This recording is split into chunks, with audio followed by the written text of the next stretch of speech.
Hallo, schön, dass du mein Video angeklickt hast.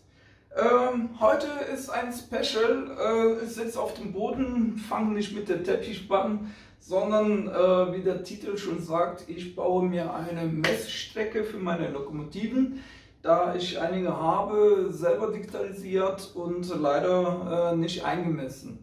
So, und das mache ich hiermit. Ich habe mir so ein 3 Meter langes Brett besorgt. Ich habe noch von meiner ehemaligen Anlage Piccolo-Gleise gehabt. Ne? Bevor ich die wegschmeiße, habe ich mir gedacht, machst du dir eine Messstrecke. So, die wird auf diesem Brett gemacht, angeschlossen und später kommt sie dann oben am Computertisch, wo ich dann in der Nähe habe und alles im Auge.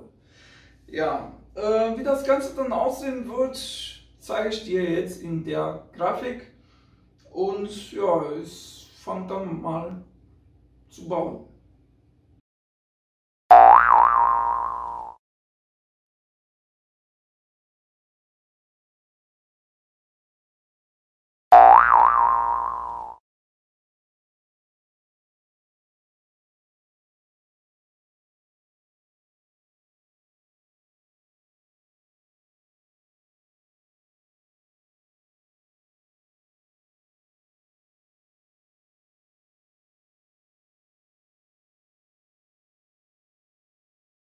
Meine Messstrecke ist soweit fertig, gelötet.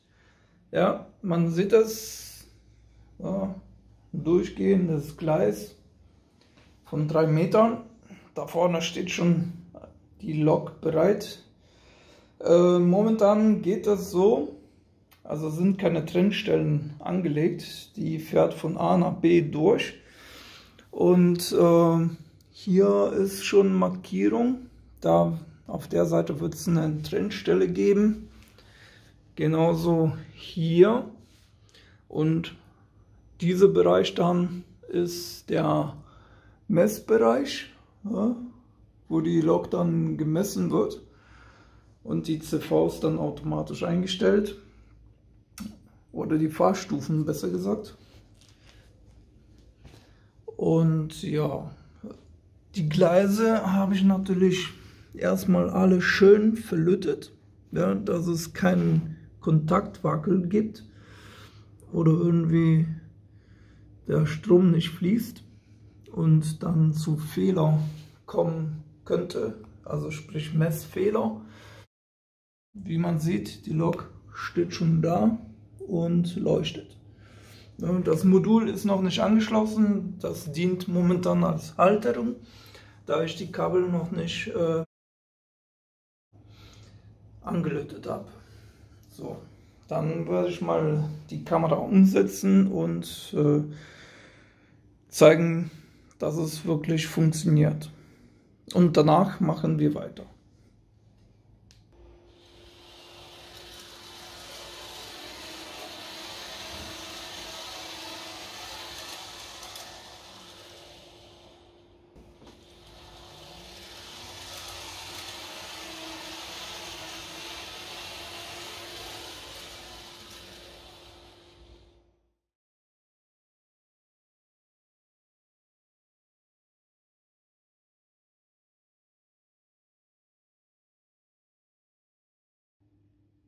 So, du hast eben meinen Schaltplan gesehen und so sieht es aus in Natura.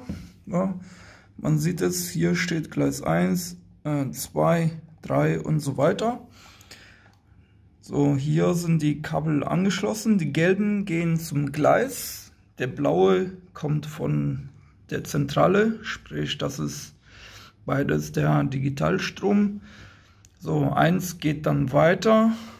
Ganz einfach zum Gleis, also ich habe hier 3 Stück, habe an jedem Block zusätzlich noch einen Anschluss gemacht, falls es mal Kontaktprobleme geben sollte oder Stromunterbrechung, na, dann ist gewährleistet, dass überall Strom hinkommt. Diese hier, die 3, die gehen jeweils zum einen Block. So, das kann man jetzt hier schön sehen. Na, die Lok ist nämlich schon auf dem Gleis im Block 3. Ja, es wird auch erkannt. Ich kann jetzt die Richtung wechseln und mal fahren lassen. So, dann wirst du sehen, dass es dann auch automatisch weiterschaltet. So. Ja, jetzt steht sie im Block 1. Sprich, hier im Auslauf. Ja, so, wie ich das gemacht habe, habe euch gesagt, ne, auf einer Seite wird immer eine Trennstelle geben. Die sind jeweils hier angeschlossen. Ich weiß nicht, ob man das sehen kann. Hier den gelben Kabel auf der anderen Seite. Genauso ist der hier. Und der nächste ist hier im Auslauf. Und wie schon eben auf der anderen Seite, hier ist der Auslauf, also die Trennstelle. Damit das auch alles funktioniert. So, da kann man jetzt nochmal genau, das wollte ich auch nochmal zeigen. Ja, mach mal so. Hier ist eine Kontroll-LED. So, die blinkt jedes Mal auf, wenn jetzt der Zug, sag ich mal, über den Block drüber fährt. Ja. So, der befindet sich im Block 1 jetzt und ich lasse ihn mal fahren, dann seht ihr, dass es da auch angezeigt wird oder blinkt, sobald er den Block ändert. Also Block überfährt. So, das meinte ich. So, das ist als erstes gewesen. So, bevor ich jetzt mit der automatischen Log-Einmessung beginne, wollte ich noch ein paar CVs in der Log ändern. Ja, das muss man machen. Erstmal die Log warm fahren, dann die CVs ändern. Ja, also Höchstgeschwindigkeit, Mittelgeschwindigkeit, Anfahrspannung, Bremsspannung. Ja, das mache ich jetzt, und zwar mit meiner Z21 App. So, das Gleis ist meine Messstrecke und Programmiergleis zugleich. Ja, ich kann hier über dieses Modul, der macht halt ja nichts aus, die sagt nur, wo die Log steht, und ist auch an der Z21 an Programmierstecker oder Ausgang eingesteckt. So kann ich jetzt hier die CVs auslesen. Wenn man hört, die Log vibriert. So, dann muss ich Anfahrspannung ändern.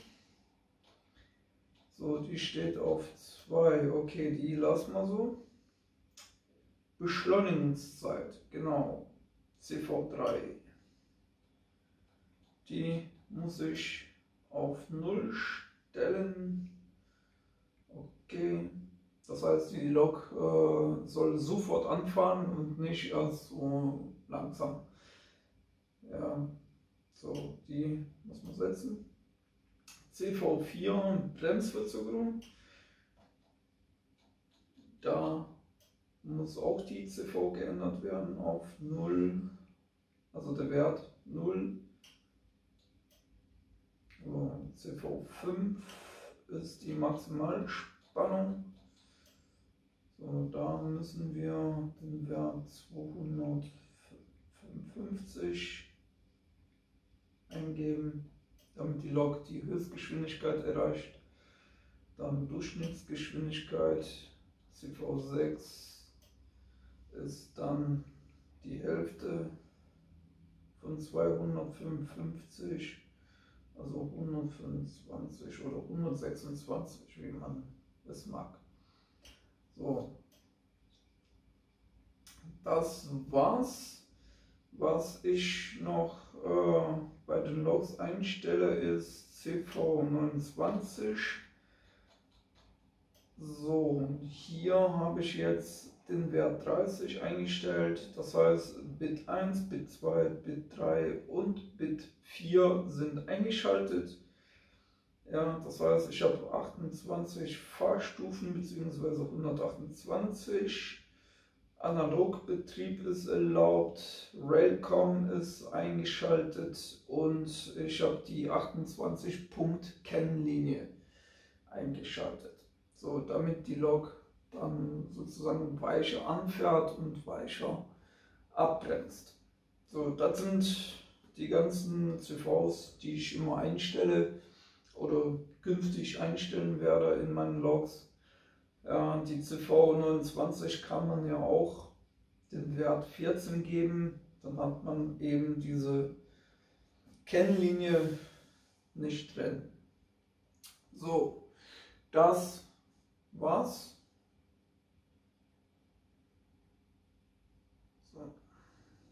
So, ich bin jetzt zum letzten Punkt gekommen und zwar jetzt werde ich meine Lok einmessen. Und so gehe ich bei jeder Lok demnächst. Was ich hier noch zu sagen muss, ich benutze eigentlich eine Vollversion von Train Controller Bronze und das hier ist Silber, das sieht man hier an der Ecke. Und ja, damit kann man ja die Logs einlesen oder automatisch einstellen lassen. Ja. Was bei Bronze nicht der Fall ist. Genauso bei der Gold-Version, da kann man ja noch mehr einstellen, also man kann direkt die Log auslesen. Also ich gehe mal rein und dann wirst du sehen, was ich meine. So, hier bei dem kann man ja viel mehr einstellen bei Silber und Gold als bei Bronze. So, also ich werde jetzt meine Log einlesen, das Bild ist natürlich nicht relativ. Ich habe eine blaue, das ist eine rote. So, die Adresse ist 10, Loconet.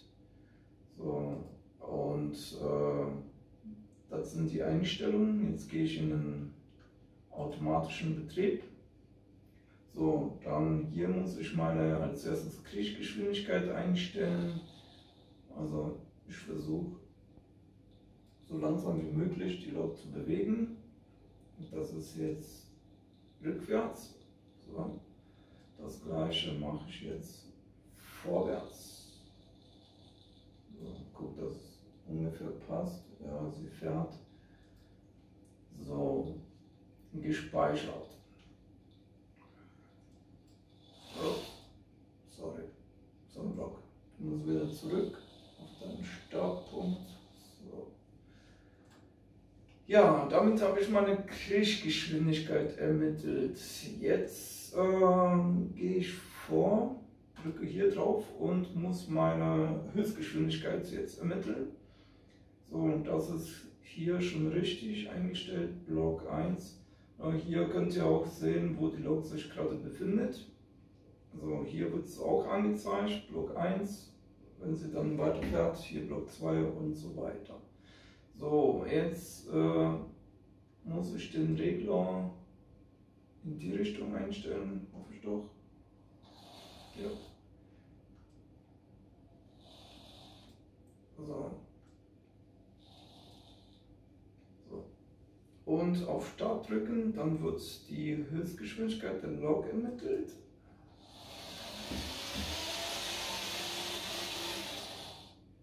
So.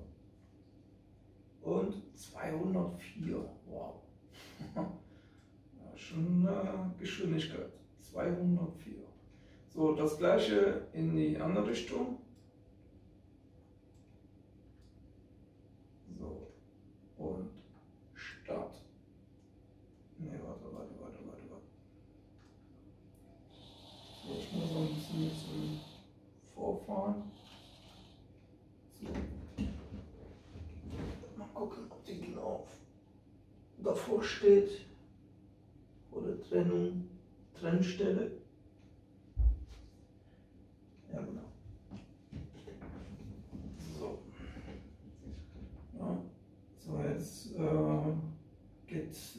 geht es los vom Block 3. Ich drücke auf Start und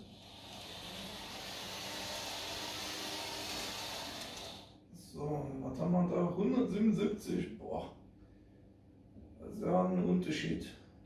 Okay, dann 200 für Dingens, okay, mach mal 200 für beide Richtungen.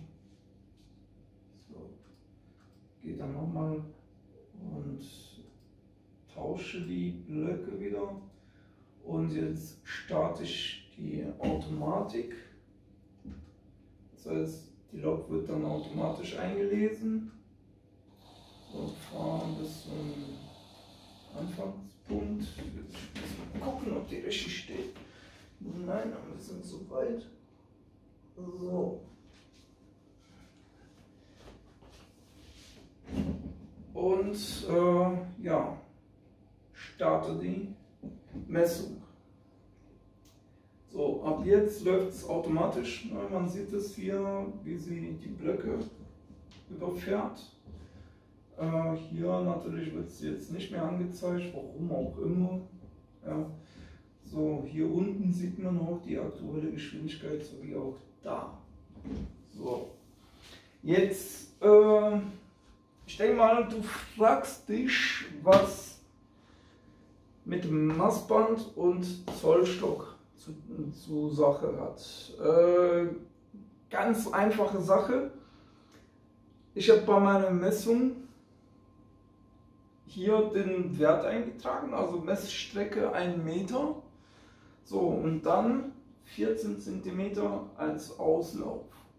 Ja, und 2 Sekunden im Programm eingestellt für die Fahrtrichtungwechsel. Ja, so, ja, das wirst du hier gleich erleben. Ja, die Lok fährt ein bisschen weiter als erlaubt und je schneller sie fährt, umso länger ist der Bremsweg. Ja, du wirst sehen, die wird dann irgendwann da oben anhalten, obwohl ich 14 cm eingegeben habe. Ne? So, ne, kannst du jetzt sehen, die fährt bis sogar weiter. Ja? Und dann wieder in die Gegenrichtung. Und das gleiche machst du hier auf der Seite. Das Problem, warum ich jetzt 14 cm eingestellt habe, der eine oder andere sagt dann, ja, das ist zu wenig. Stimmt, ist zu wenig. Aber wenn ich jetzt 30 cm eintragen würde, so wie es da alle machen, ja, habe ich ein Problem.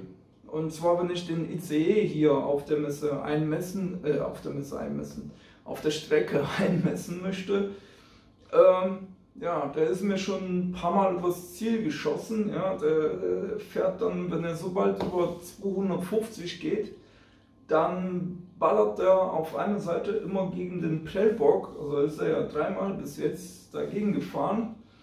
Und irgendwann beim 3. Mal hat er das Ding weggeschossen. Sprich, ja, ist die Lok von den Gleisen geflogen. Ne? Also der Prellbock um die Ecke geflogen und die Lok geradeaus weitergeschossen. So, deswegen, wenn die schneller als 300 dann fährt, also sprich als 250, ballert mir den Prellbock auf der Seite weg. Deswegen habe ich eingestellt 14 cm auf der und 14 cm auf der Seite, damit mir das nicht passiert. Leider die ICE-Lok ballert da immer noch gegen. Ich weiß nicht warum. Ja, also wenn die jetzt 300 auf der Anlage fahren sollte, wird natürlich schwierig. Mit der Messstrecke hier müsste vielleicht 5 Meter lang sein. Die ist jetzt 3 Meter. Das ist Geschwindigkeit 250. Kein Problem. Bleibt auch rechtzeitig stehen vom Prellbock. Was alles darüber geht, ist natürlich Problem.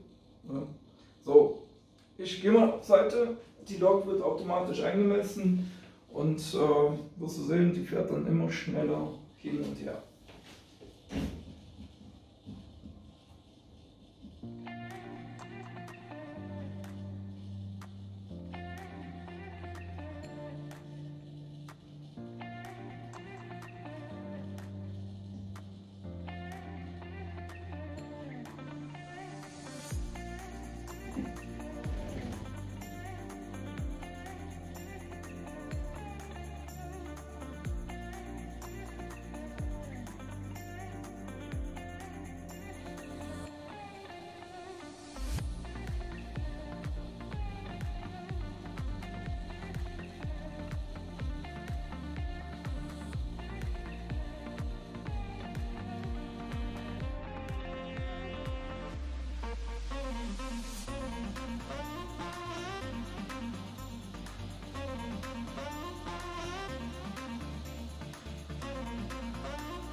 Die Messung ist beendet, die Lok ist somit eingestellt, automatisch.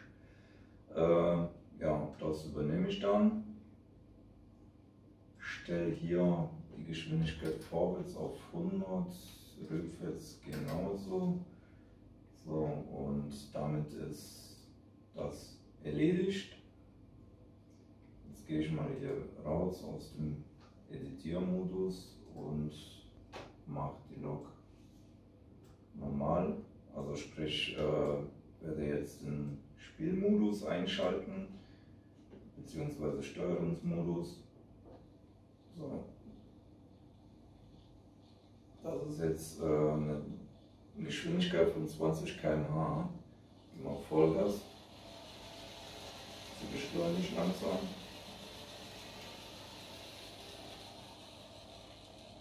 Bleibt stehen. So. Jetzt fährt sie in die andere Richtung mit 100.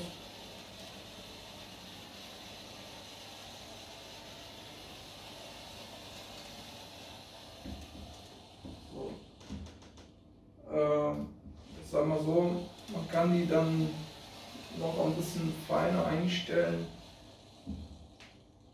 Ja, dann fährt sie ein bisschen schneller. Ich werde dann, sage ich mal, später mit den CVs ein bisschen spielen, damit die ein bisschen besser fährt. Falls dir das Video gefallen hat, kannst du mir natürlich einen Daumen nach oben geben. Falls du Anregungen oder irgendwas, vielleicht einen Tipp für mich hast, kannst du mir gerne unten in die Kommentare reinschreiben. Und ja, ich werde es mir auf jeden Fall angucken und ausprobieren.